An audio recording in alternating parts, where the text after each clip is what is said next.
কক্সবাজারের গুরুত্বপূর্ণ আদালত পাড়ায় প্রতিদিনই সরকারি ও বিচারিক সেবা নিতে ভিড় করেন হাজারো মানুষ। অথচ জনগুরুত্বপূর্ণ এলাকাটিতে নেই পর্যাপ্ত গণশৌচাগার ও বসার ব্যবস্থা। পাশাপাশি বিভিন্ন স্থানে ময়লা আবর্জনায় তৈরি হয়েছে অপরিচ্ছন্ন পরিবেশ। সেবাগ্রহীতাদের পাশাপাশি ক্ষোভ জানিয়েছেন আইনজীবীরাও। কক্সবাজার শহরের প্রাণকেন্দ্রে অবস্থিত কোর্ট হিল বা কাচারি পাহাড়, যেখানে রয়েছে জেলা প্রশাসকের কার্যালয়, আদালত, সরকারি বিভিন্ন দপ্তর, আইনজীবী ভবন, কেন্দ্রীয় জামে মসজিদ ও ইসলামিক সেন্টারের মতো জনগুরুত্বপূর্ণ স্থাপনা।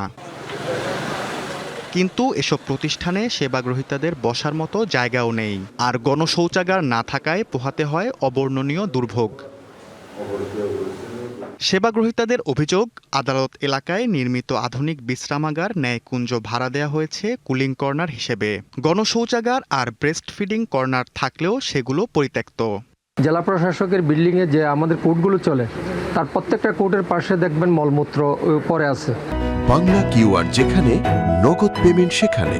সারা দেশে 10 লাখেরও বেশি মার্চেন্টে নগদে পেমেন্ট করুন খুব সহজে। 1986 সনে হওয়া এই ভবনে আমাদের জেলা প্রশাসক যারা আছেন তারা এই মলমূত্রগুলো কি ইচ্ছে করে এখানে এই বিচার প্রার্থীদের বিচার বিভাগকে হেয় প্রতিপন্ন করার জন্য ইচ্ছে করে ফেলেন, নাকি বাস্তবে এগুলো তারা ঠিক করতে পারে না, আমার বোধগম্য হয় না। এখানে অভিযোগের বিষয়ে সংশ্লিষ্টরা দিলেন জনবল সংকটের অজুহাত। জশিফে তো প্রতিদিন শত শত মানুষ আসে, এই গণশৌচাগারগুলো ব্যবহার করে। তো ব্যবহার করার পর আসলে আমাদের ওইভাবে জনবলও নাই যে রেগুলার পরিষ্কার পরিচ্ছন্ন করবে। এই অবস্থায় দ্রুত দুর্ভোগ লাঘবের আশ্বাস দিয়েছে জেলা প্রশাসন।